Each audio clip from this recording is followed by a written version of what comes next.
Hello, and another very warm welcome to the Thought for the Week. This one is dated the 22nd of September 2025.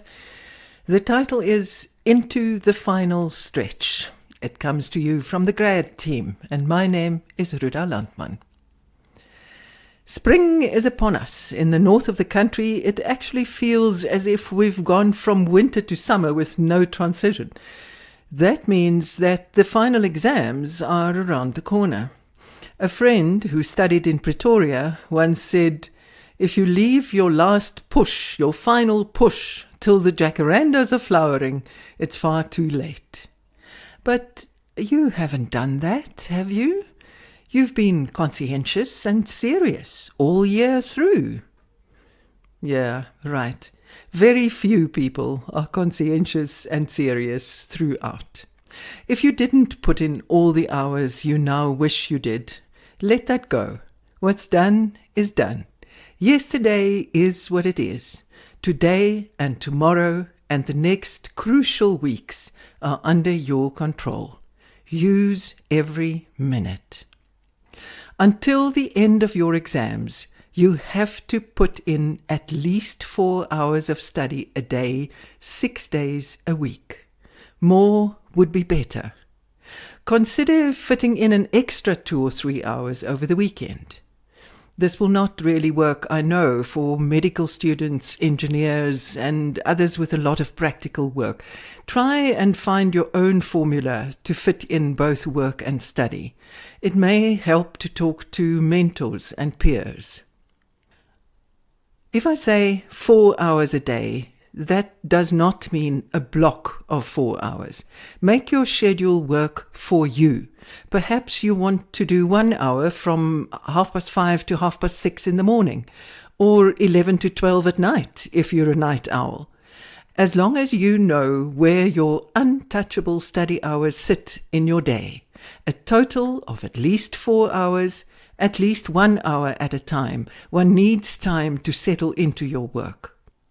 So, the first thing to do now is to go back to your schedule and make sure you have those 4 hours a day blocked out. This is your priority for the rest of the year. Clubs, societies, and hanging out with friends have to take a back seat. Even your mum may have to accept a WhatsApp call rather than Sunday lunch. We all use different tools to run our schedule. It's on your phone, on your computer, maybe in a paper diary. I want to suggest that you make a separate one for these next few weeks, and then print or write it out and put it where you will see it constantly. Make it big and clear. I've put a suggestion in the newsletter on your phone. You can have a look. This is one possibility. You may want to do it your own way. I've suggested that you break your 4 hours of daily study time into 2 parts of 2 hours each, and then you plan what will happen in that time. So you make a schedule which says on the left-hand side, week starting and the dates of every Monday, and then next to that, going from left to right, Monday, session 1 and session 2, Tuesday, session 1, session 2, Wednesday, session 1, session 2, etc. While you still have classes, session 1 every day should probably go to new work. Keep up, prepare for the next class, make sure you understand what was said today. You may also still have tests coming up. All of that belongs in session 1. Remember the difference we made between urgent and important? Session 1 is for stuff that is urgent and important. But then session 2 must be allocated to working towards the exams. That is the stuff that is maybe not urgent, but very important.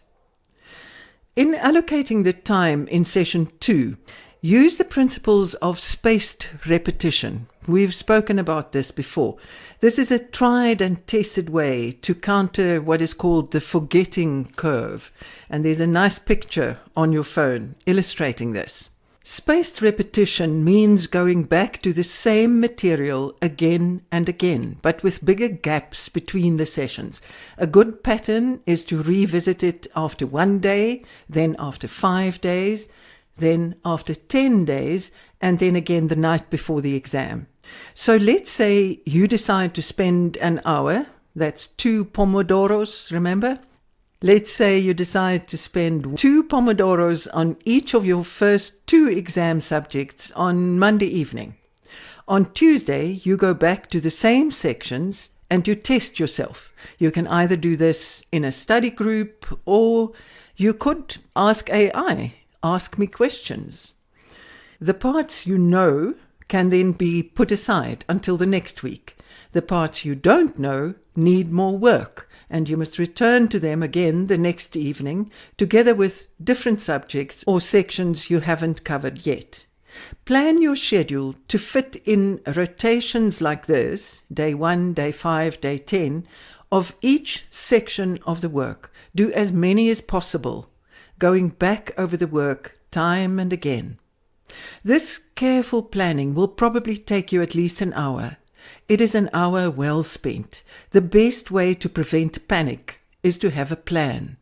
Becoming familiar with the work, doing it again and again, will give you enormous peace of mind, and you will be able to sleep soundly before the exam. That will push up your mark in itself.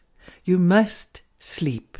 While you are awake, and especially if you're doing hard mental work, toxins collect in the brain, and it is, in a sense, washed clean when you sleep. You cannot think clearly when you are tired. Next week, we'll talk about using AI to master those tricky sections of the work that you have just not been able to understand fully. Happy studying from the grad team. If you like our content, please forward and share. We'd love to reach more people.